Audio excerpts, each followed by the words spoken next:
जय माता दी दोस्तों। 9 मई और 10 मई का दिन कुंभ राशि के लोगों के लिए कैसा होने वाला है। सबसे पहले इन दो दिनों के तिथि, नक्षत्र और योग के बारे में बात करेंगे। 9 मई शनिवार का दिन है। कृष्ण पक्ष की सप्तमी तिथि रहेगी।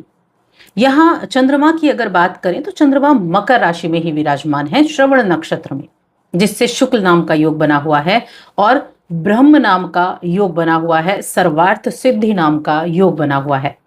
वहीं 10 मई की बात करें तो कृष्ण पक्ष की अष्टमी तिथि रहेगी।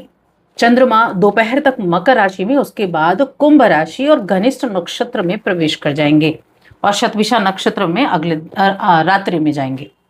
जो योग बनेंगे वो ब्रह्म नाम का योग बनेगा, इंद्र नाम का योग बनेगा। अब इन योगों का प्रभाव किस तरह से इन दो दिनों को प्रभावित करेगा, क्या चीजें अच्छी होंगी, किन चीजों में सावधानी रखनी होगी, क्या उपाय आप कर सकते हैं, चलिए इसके बारे में जान लेते हैं। आगे बढ़ने से पहले छोटा सा निवेदन है, चैनल पर पहली बार आए हैं तो सब्सक्राइब कर लें और कमेंट बॉक्स में जय माता दी लिख दें।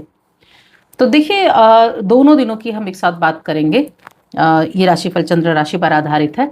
हालांकि 10 मई को दोपहर में राशि परिवर्तन होगा, तो हेल्थ की सबसे पहले बात कर लेते हैं। देखिए, ये जो मकर राशि में यानी कि आपके 12वें घर में चंद्रमा विराजमान है। 9 मई को तो खास तौर से चंद्रमा की स्थिति इसमें आपके 12वें घर में विराजमान है, छठे घर पर दृष्टि जा रही है। तो ये जो उथल पुथल चली है ना जीवन में, इस उथल पुथल के बाद थोड़ा सा जीवन धीरे धीरे अब लगेगा कि जैसे पटरी की तरफ बढ़ रहा है। जो एक टेंशन हुई थी वो टेंशन अब आपको थोड़ा रिलैक्स करनी शुरू हो जाएगी और आपका जो मन होगा, मूड होगा, वो आपका ठीक होगा। आपके अंदर एक बड़ी अच्छी क्वालिटी है दानशीलता की। दान करने की एक बहुत अच्छी क्वालिटी है, दूसरों की मदद करने की एक बड़ी अच्छी क्वालिटी है आपके अंदर। चाहे आपके पास कुछ है या नहीं है, लेकिन आप एक तो सलाह बहुत ज़्यादा देंगे, अच्छे से देंगे, और एक मदद करने के लिए तैयार रहेंगे। जितना आपके पास है उस हिसाब से आप बहुत ज़्यादा दानशील कहलाए जाते हैं। और ये जो आपका व्यवहार है ना, ये आपके ऊपर आशीर्वाद की तरह सिद्ध होगा। आपके मन को बहुत सारी चीज़ों से प्रोटेक्ट करने का काम करेगा। इस दौरान खर्चा भी मुमकिन है कि खर्चा भी होगा, ऐसा नहीं है, क्योंकि 12वां भाव है ही व्यय का भाव, खर्चे का भाव। तो थोड़ा खर्चा तो आप करते दिखेंगे, चाहे आप अपने दोस्तों को पार्टी देने में कर रहे हो, या आप अपने बच्चे की एजुकेशन पर कर रहे हो, या फिर आप किसी को कर्ज दे रहे हो, तो वो पैसा आप देने वाले हैं। थोड़ा सा अपने पर्स पर, अपनी जेब पर नज़र जरूर डालकर रखें कि ज़रूरत से ज़्यादा अगर आपने पैसा उठाया तो आपको दिक्कत भी हो सकती है और फिर आपको ये लगेगा काश आपने ऐसा ना किया होता। तो ऐसे में आपको थोड़ा सा ध्यान रखने की आवश्यकता ज़रूर बनती है।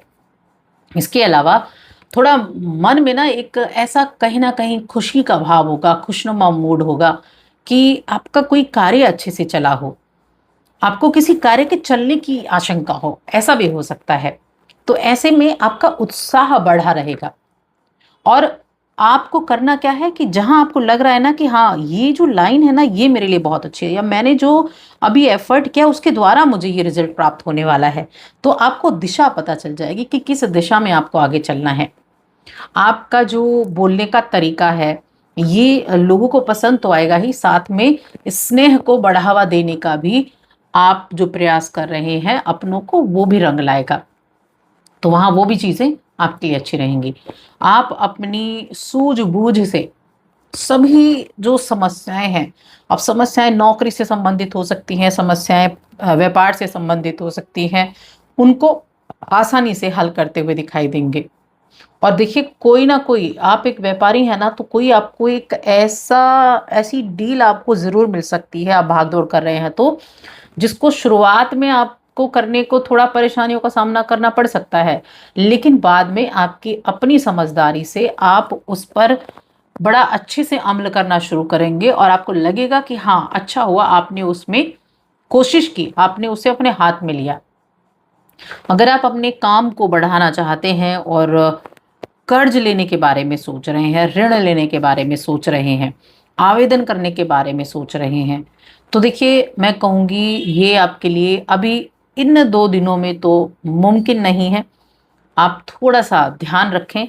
हाँ, लेकिन अगर आपने डेट तय कर ही ली है और आप जाने ही वाले हैं, तब मैं आपको टाइम ज़रूर बताऊंगी कि कौन सा टाइम आपके लिए सुटेबल रहेगा इस 9 मई के दिन, जब आप लोन के लिए, जो व्यापार है ना, लोन के लिए अप्लाई करना है, वो लोन के लिए अप्लाई कर सकते हैं।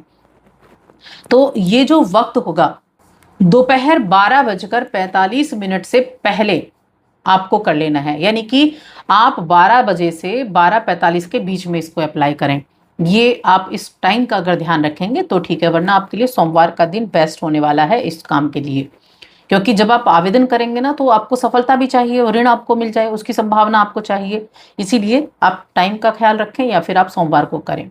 अपने पेपर्स को सही तरीके से जमा करें, और इन कामों के लिए खास भी रहने वाला है ये टाइम, और फिर अगले आपके लिए सोमवार का टाइम।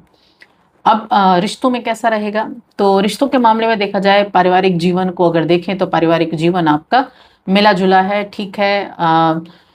आप अपने परिवार का पूरा साथ देते हुए दिखाई देंगे। लेकिन जब हम प्रेम जीवन और वैवाहिक जीवन की बात करते हैं, तो थोड़ा सा यहाँ व्यवहार आपके जीवन साथी का आपकी तरफ थोड़ा सा रूखा रह सकता है, जो आपको अच्छा ना लगे। तो आप देखिए, पूरा दिन अपने आप को बहुत ज़्यादा सक्रिय भी रखेंगे, इसकी वजह से भी ये दिक्कत हो सकती है। तो यहाँ थोड़ा सा आपको ध्यान रखना है दोनों ही मामलों में।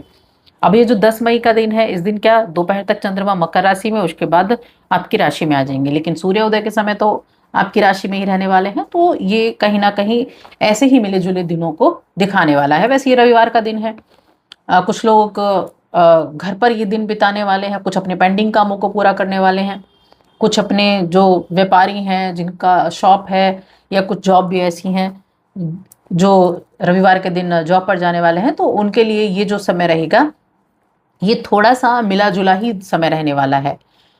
थोड़ा मिला जुला रहेगा और खर्चीला रहेगा। इस दिन आप खर्च करने वाले हैं, खर्चे होने का जबरदस्त योग बना हुआ है, तो थोड़ा अपनी जेब पर आपको ध्यान रखना है। बाकी रिश्तों के मामले में ऐसा ही है कि जीवन साथी के साथ अपने रिश्तों को अच्छा करें।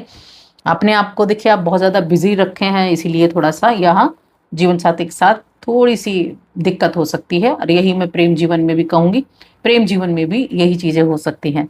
लेकिन कहते हैं ना कि जब आप थोड़ा सा प्रयास कर लेते हैं, तो वहाँ चीज़ें ठीक हो जाती हैं, वहाँ चीज़ें आपके हिसाब से चलने लगती हैं। शिक्षा के मामले में अगर मैं दोनों दिनों की बात करूँ, तो शिक्षा के मामले में ठीक है। बच्चे अपनी, जो छोटे बच्चे हैं, छोटी क्लास के बच्चे हैं, वो अपनी पढ़ाई पर ध्यान दे पाएंगे, नई चीज़ों को समझने की कोशिश कर पाएंगे।